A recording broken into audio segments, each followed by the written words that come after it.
तो आज हमने ले लिया है बहुत ही बड़ा चैलेंज इन रोब्लॉक्स। जी हाँ दोस्तों, मैं 100 दिन आइलैंड में सरवाइव करने वाला हूँ, जिसमें हमें इस आइलैंड को बिल्ड करना है और कुछ मिशंस पूरे करने हैं। और ये सब करते वक्त हमें रोकने के लिए कुछ पायरेट्स आएंगे, कुछ राइडर्स आएंगे, लेकिन हमें इन सभी लोगों से बचते हुए सरवाइव करना है। तो सबसे पहले हमें कुछ लकड़ियां इकट्ठा करनी पड़ेंगी ताकि हम अपने बोन फायर को अपग्रेड कर सकें। राफ्ट तैयार हो चुकी है, लेकिन हमारा सफर अब भी खत्म नहीं हुआ। अभी एक आखिरी मिशन बाकी है, फिशमैन को बचाना। तो फटाफट तैरकर आ चुके हैं। पहले इन दोनों को मारकर इनका मीट खा लेते हैं और फिर फिशमैन को बचाते हैं। तो इन दोनों का काम तो हमने बहुत ही आसानी से तमाम कर दिया। अब वक्त है अपना मिशन पूरा करने का और फिशमैन को आजाद कराने का। तो दोस्तों, हमने फिशमैन को रेस्क्यू कर लिया है और अब वो हमें एक गिफ्ट देना चाहता है। गिफ्ट में हमें एक बोट मिल चुकी है। जैसे ही मैं बोट लेकर अपने आइलैंड की तरफ जा रहा था, तभी दूर से कुछ पायरेट्स हमें मारने के लिए आ गए। लगता है आज हम बचने वाले नहीं हैं। उन्होंने अपनी बोट हमारे आइलैंड की तरफ मोड़ दी और मैं भी पूरी रफ्तार से अपने आइलैंड की ओर बढ़ने लगा।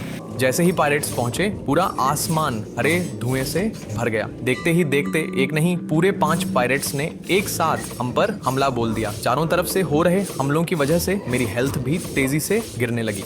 सभी पायरेट्स को हराने के बाद अगली सुबह बहुत ही शानदार थी, लेकिन तभी अचानक कुछ आवाजें सुनाई देने लगी। मुझे लगा कि कहीं ये भी हमारे आइलैंड पर हमला करने तो नहीं आ रहे, लेकिन नहीं, ये तो हमारे साथ ट्रेड करने आए थे। हमें पेट्रोल की बहुत जरूरत थी ताकि हम अपने बोन फायर को अपग्रेड कर सकें। फटाफट जितने पेट्रोल के टैंक खरीद सकते हैं उतने खरीद लेते हैं और अपने बोन फायर को अपग्रेड कर देते हैं।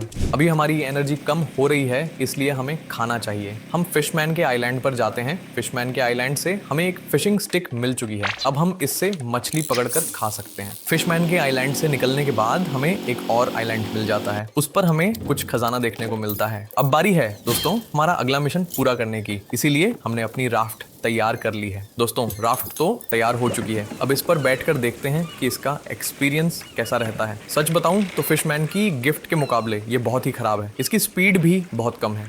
अभी हमें अपने आइलैंड को अपग्रेड करने के लिए कुछ सामान रखना पड़ेगा, लेकिन तभी दोस्तों सारा सामान फिर से गायब हो गया। इस बार चारों तरफ बहुत ही घना अंधेरा छा गया था। जब हमने आसमान की ओर देखा तो एक यूएफओ नजर आ रहा था। फिर उसने अपने यूएफओ से एक एक करके छोटे छोटे एलियंस भेजने शुरू कर दिए, लेकिन तुम्हारे भाई ने भी सभी एलियंस की धूल चटा दी। अभी दोस्तों हम अपने मेन मिशन पर जा रहे हैं, जहां सबसे बड़ा खजाना छिपा हुआ है। वहां पहुंचते ही हमें एक दरियाई गैंडा मिलता है। हमने उसे हराने की बहुत कोशिश की, लेकिन आखिरकार दोस्तों हमने इस आइलैंड पर पूरे 10 दिन बिताए।